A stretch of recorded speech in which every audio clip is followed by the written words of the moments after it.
Good morning everyone, welcome back to our channel, welcome to our new video. आज के हमारे BAIF tripper last day. आज के আমরা রওনা হব এখান থেকে বাড়ির উদ্দেশ্যে। লাস্ট টাইমের মতো এয়ারবিএনবিকে টাটা বাই বাই করে লাগেজ লোড করে আমরা এখন বেরিয়ে পড়েছি আমরা। তবে এখন ডিরেক্ট এয়ারপোর্ট যাব না।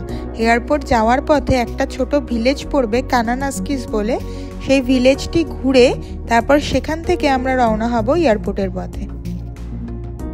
আমাদের ফ্লাইট রয়েছে সন্ধেবেলায়, তো আমাদের কাছে এনাফ টাইম রয়েছে, তাই সেই টাইমটাই ইউটিলাইজ করব বলে আমরা ভেবেই রেখেছিলাম লাস্ট দিনকে এই ভিলেজটা ঘোরার কথা।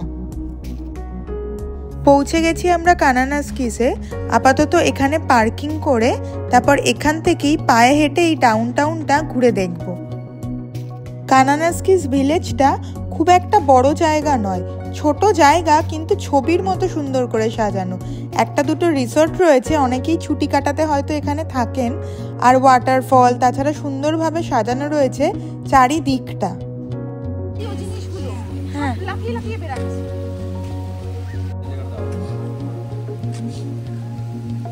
ঘুরতে ঘুরতে আমরা এখন একটা ম্যাগনেটের শপে এসেছি। এই গোটা এলাকায় একটাই ম্যাগনেটের দোকান আর একটা দুটো কনভেনিয়েন্স স্টোর আছে, টুকটাক হাঁটতে হাঁটতে যদি কোনো খাবার দাবারের দরকার পড়ে তার জন্য। আর এই কানানাস্কিসে এসছি যখন, একটা তো এখানকার ম্যাগনেট নিয়ে যাবই, তাই একটা ম্যাগনেটই নিতে আমরা এখানে এসছি। সেদিন আবার আমাদের রেজিস্ট্রি অ্যানিভার্সারি থাকায় আমাদের বন্ধুরা আবার একটা কেকেরও ব্যবস্থা করেছিল এখান থেকে সেলিব্রেট করার জন্য। বেশ ভালোই হলো, পিছনে রকি মাউন্টেনকে রেখে ছোট করে একটা সেলিব্রেশনও হয়ে গেল। মোটামুটি ভিলেজটা তো পায়ে হেঁটে ঘুরেই নিলাম, তবে এখন আমরা এসছি হচ্ছে একটা লেকের সামনে।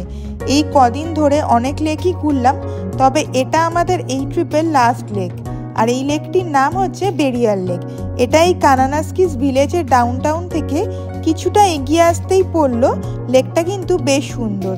তো কিছুক্ষণ এখন এই লেকের ধারে সময় কাটিয়ে তারপর আবার আমরা রওনা হব। বেরিয়ে গেছি আমরা এয়ারপোর্টের উদ্দেশ্যে, তবে মাঝে কোথাও একটা লাঞ্চ করে তারপর এয়ারপোর্টে ঢুকবো। এই যে পৌঁছে গেছি আমরা আমাদের লাঞ্চের জায়গায়। অ্যাপেলবিস বলে এই রেস্টুরেন্টটিতে আজকে আমরা লাঞ্চ করব। এটাই হচ্ছে আজকে আমাদের লাঞ্চ। তো এখন তাড়াতাড়ি লাঞ্চ করে আমরা এখন যাব হচ্ছে কার ওয়াশ করতে। কারটা ওয়াশ করে তারপর জমা দিয়ে আমরা ঢুকবো এয়ারপোর্টে। চলে এসেছি আমরা এখন কার ওয়াশের জন্য। যদিও আমরা যেখান থেকে কার নিয়েছিলাম সেখানে ওয়াশ করে দেওয়াটা ম্যান্ডেটরি নয়, তাও যেহেতু আমরা একদিন নিজেরাই ইউজ করেছি তার জন্য আমরা একবার ওয়াশ করেই এটাকে সাবমিট করব।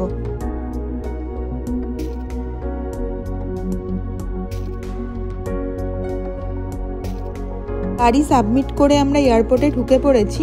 আর এখন ওই 6:30 মতো বাজে। আমাদের ফ্লাইট হচ্ছে সন্ধ্যে 8টায়।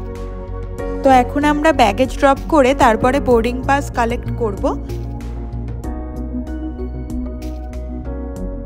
বোর্ডিং পাস কালেক্ট করা আমাদের হয়ে গেছে। আর আমাদের বোর্ডিং গেটটা পড়েছে অনেকটা দূরে, যেহেতু ক্যালগেরি এয়ারপোর্টটাও কিন্তু বেশ বড়।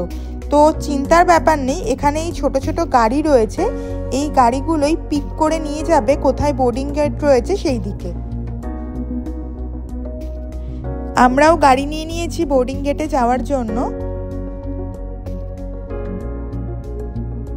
এই যে পৌঁছে গেছি একদম ফ্লাইটের সামনে, আর বোর্ডিংও স্টার্ট হয়ে গেছে। চলুন তাহলে এখন ফ্লাইটে ওঠা যাক। ফ্লাইটে উঠে বসে পড়েছি। আর আজকের ভিডিওটা এখানেই শেষ করছি। আমাদের ব্যাফ ট্রিপের ভিডিও কেমন লাগলো প্লিজ লিখে জানাবেন। আর ভিডিওটা ভালো লেগে থাকলে একটা লাইক, কমেন্ট আর শেয়ার করে দেবেন। আর চ্যানেলটাকে কিন্তু সাবস্ক্রাইব করতে ভুলবেন না। Thank you for watching.